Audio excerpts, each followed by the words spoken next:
Sorry, I saw the menu recently, and every time the chef did one of those, my brain went into straight up attention mode. So, anyhow, Music Buzz, let's get into it, and let's start with Ed Sheeran, who is currently being sued by the Marvin Gaye Estate. And let me tell you, it is not looking good for Ed. Let me show you why. Let's get it on.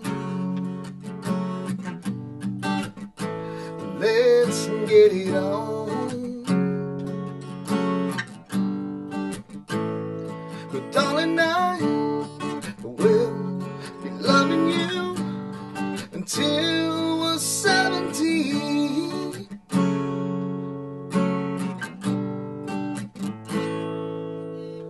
So, do you see what I mean? It is the same chord progression, and he's in a bit of trouble.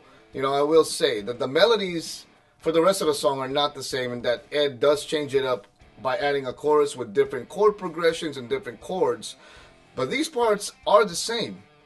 I know Rick Beato did a fantastic breakdown of this on his channel, so you should check that out. But this is a tough one. I guess we will have to wait and see how this plays out in court. It's too bad because I do like Thinking Out Loud, but if he did bite it off Marvin Gaye's Let's Get It On, then damn. Also, is this the reason why I do like Thinking Out Loud? It does make me wonder.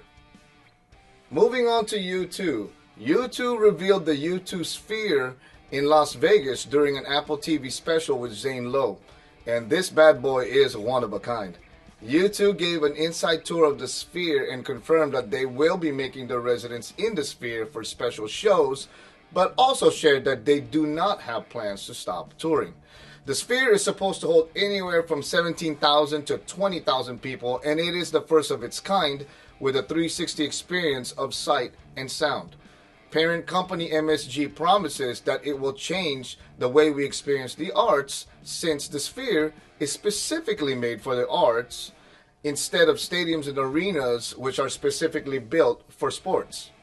Now, I live a few miles from the MSG Sphere prototype in Burbank. The one by me has a tent covering, and let me tell you, that tent part was insanely not working. That thing got ripped up a few times, was changed a few times, and just had issues on a weekly basis.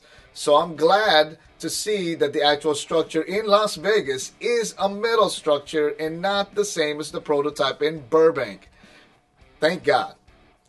Anyhow, I am excited to see U2 in the Sphere, and I have a feeling it's going to be quite the experience. As part of this band's 40th anniversary, Dave Grohl chimed in and named who he believed is the heaviest band of all time.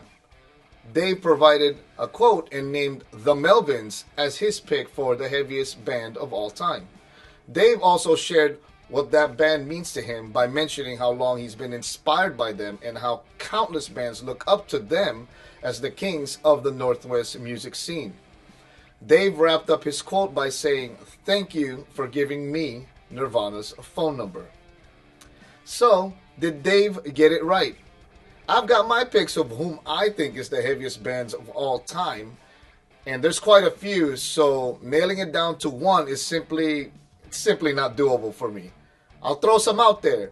Pantera, Hatebreed, Meshuggah, Slayer, Cattle Decap, Cannibal Corpse, Behemoth, Sepultura, Slipknot, Sun. As you can tell, I could go on here, and of course, because different genres have their different types of heaviness, this would be an endless conversation. What do you think of the Melvins being the heaviest band of all time, according to Dave? And what are your picks for the heaviest bands of all times? Let's hear it. If you haven't already, please hit the like and the subscribe button and make sure to turn on your notifications for the next time I post.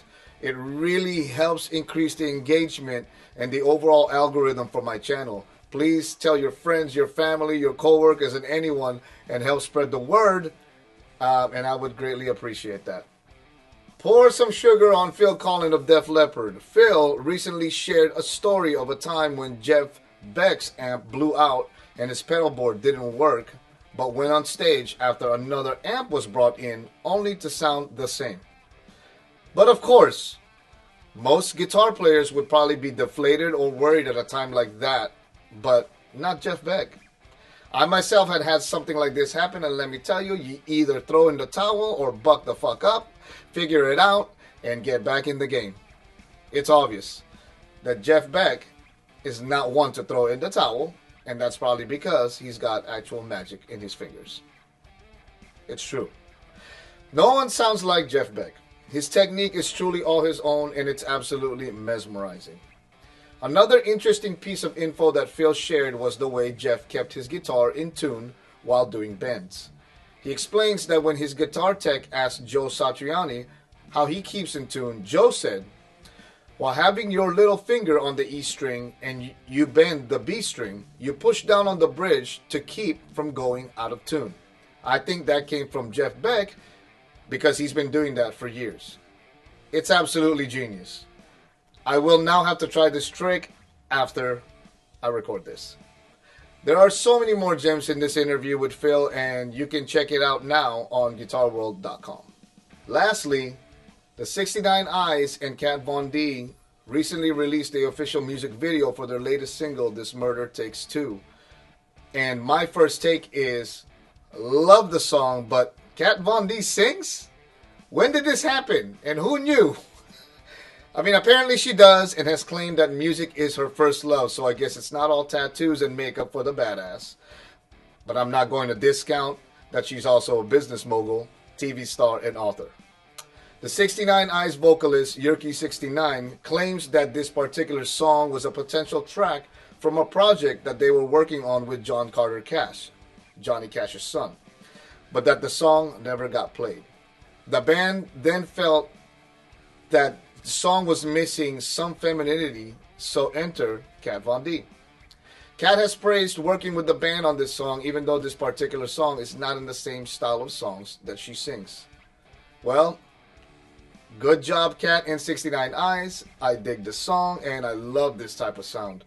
I did think her voice sounded a bit processed on this song, but if you hear her solo tracks, she sounds great, and you can find them on Spotify. The 69 Eyes Death of Darkness is out now, and you can stream the whole album on your favorite streaming service. Thoughts on this pairing? Leave it in the comments below. Before we wrap up, please don't forget to like, comment, and subscribe to my channel and help spread the word. I will see you next time.